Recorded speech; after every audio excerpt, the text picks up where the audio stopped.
We are deeply concerned with reports coming from Washington that President-elect Biden may abrogate the presidential permit for the Keystone XL border crossing later this week. That Canada, on an average year, exports some $100 billion worth of energy through primarily Alberta crude to the United States. Canada has made enormous progress in terms of improving the environmental performance of our energy production. Keystone XL represents the opportunity to create over 40,000 jobs in the United States, to add over $3 billion to the gross domestic product, just in terms.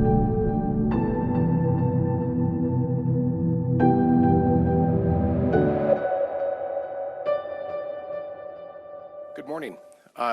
This morning I'm going to comment on recent reports around the Keystone XL Pipeline project, and then provide an update on the vaccination program for COVID-19 here in Alberta.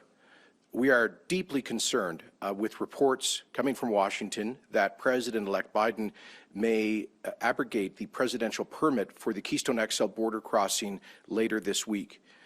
That would be, in our view, a serious economic and strategic error that would set back Canada-U.S. relations with the United States' most important trading partner and strategic ally, Canada.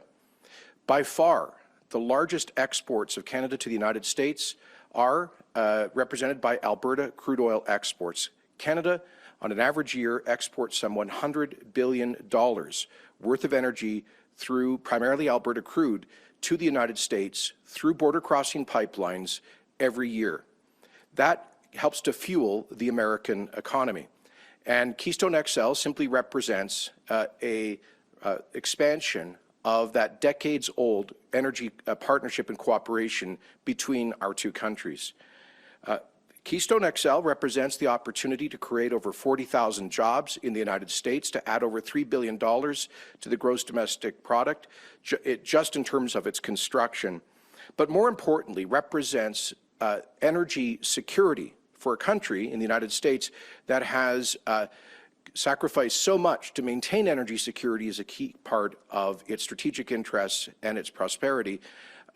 Here's this very simple choice. Either the United States has access to environmentally responsible energy produced in a close democratic ally, or it becomes more dependent on foreign oil imports from Venezuela and other OPEC dictatorships in the future. Canada has made enormous progress in terms of improving the environmental performance of our energy production, reducing significantly the carbon intensity of a barrel of bitumen, for example, that is produced, to the point where heavy oil produced in this province has, on average, a lower carbon intensity than heavy oil produced elsewhere in North America and around the world.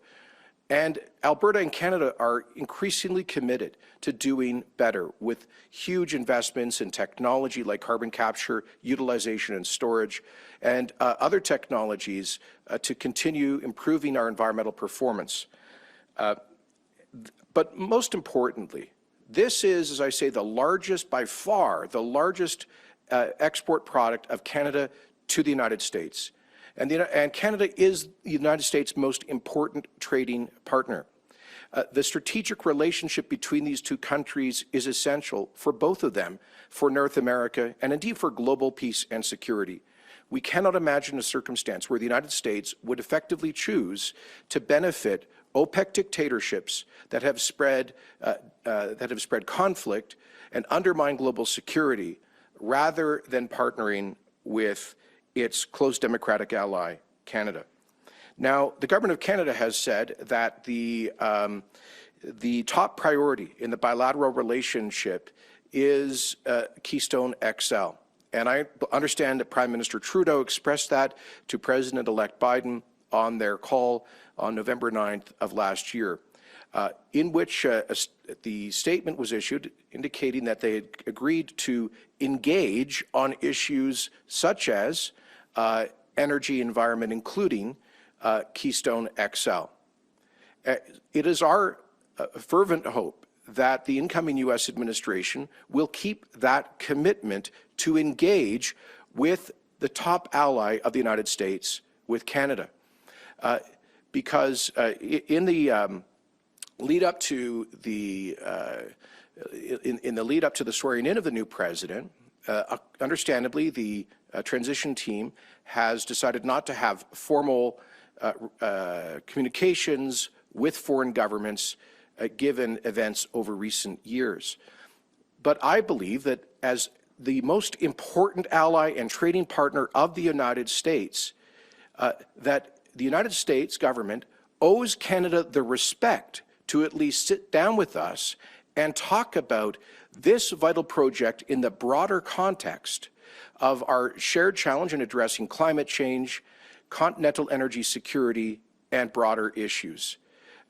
Surely the relationship between Canada and the United States is worth at least having that discussion. Major U.S. unions are calling, I know, on President-elect Biden and his transition team to do just that, to keep the commitment with Prime Minister Trudeau to engage on these critically important issues and not rush to judgment, to sit down and review the many facts that have changed since Keystone XL was first proposed over a decade ago.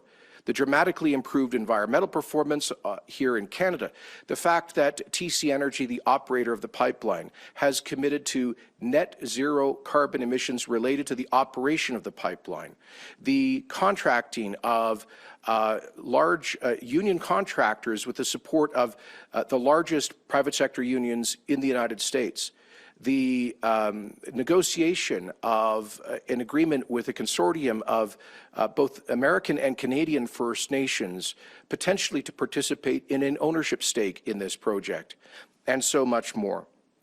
One of the reasons we are deeply concerned about this is that it would, if a presidential order is signed abrogating the border crossing permit, it would affect a pipeline that already crosses the border. I'm not sure that people involved in this decision in Washington are fully aware that the border crossing was a section of the pipeline was built last year as part of construction efforts. If a precedent is created where the United States government can unilaterally stop border crossings of pipelines that already exist, then this could be applied to the many other pipelines that provide Canadian energy to U.S. consumers.